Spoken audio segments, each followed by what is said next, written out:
Good morning. My name is Kiran Krishnan. I'm the Senior Vice President for Global Regulatory Affairs at Apotex. Thank you again for the opportunity here to present on behalf of Apotex on the industry perspective on generic drug development challenges and research priority over the next 5 years. Next slide, please. As you look back, the GDUFA science research priorities in under GDUFA 1 and GDUFA 2 were very focused on making sure that we look at complex generics and create the pathways in a way that the research is focused on those products to create the pathway. And I do believe to a greater extent, we'll see in the upcoming slide, that that has been accomplished.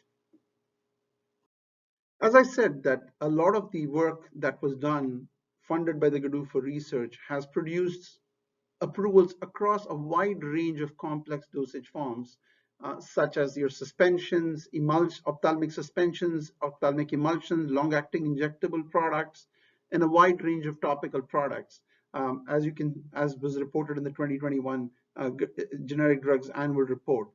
It's about now building on the foundation as we look at the next 5 years. As we've seen on the previous slide, the success that you've seen on the various approvals, the next 5 years is about building on that success.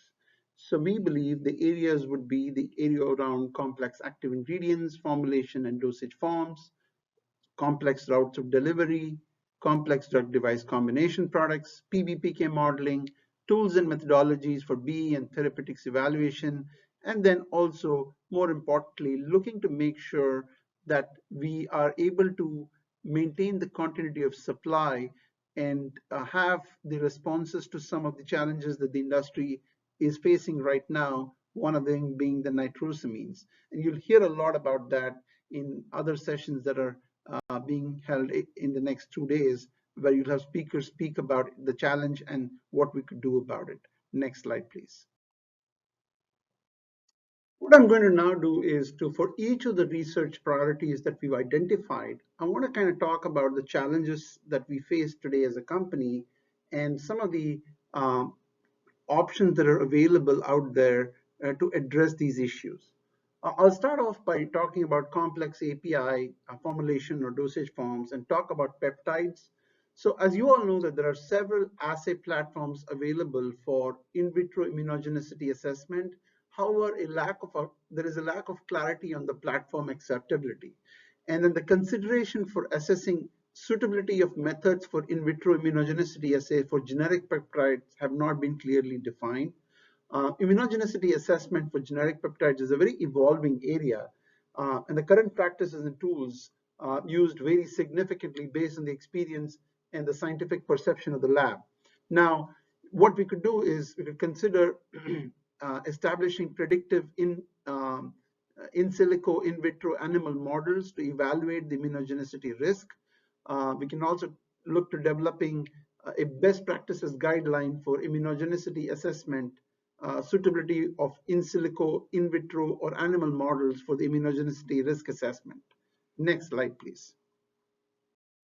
When we talk about complex routes of delivery, the current challenges include the clinical endpoint studies that we have to do for the orally inhaled products or other complex dosage forms. Now, these studies are resource intensive, and the inclusion and exclusion criteria for such studies make patient recruitment very challenging with a typical study that's going to last for about 2 years. It's about time that the agency should consider implementing in vitro methods together with PK and certain other methods as alternatives for inhaled drug products. Now, the approach will enable faster submission and approval of complex drug products. Now, when it comes to the complex drug device combination products, there are newer products that are getting approved where the drugs are associated with a mobile application. It's a drug device combination with a mobile application. So right now, as we speak today, there is a lack of guidance for generic drug development when referencing an RLD with a mobile app included as part of the drug product. Now, we were hoping that as part of GDUFA research, there could be the there'd be an assessment for the need for generic drug developers to include these mobile applications. And also, if it is needed, then agency will consider developing a guidance for the development of drug device combination product that includes mobile applications. The other topic that I want to kind of impress upon the agency is on the complex drug device combinations like the transdermal and topical products. There is clearly a lack of predictive in vitro models or methodologies to assess the adhesion, irritation, and sensitization performance for transdermal and topical products. And moreover, the current IID guidance is not ideally suited for transdermal or topical route administration products. So we're urging the agency to consider assessing potential in vitro methodology to serve as a predictive model for adhesion, irritation, and sensitization, and as a possible alternative to current in vivo studies.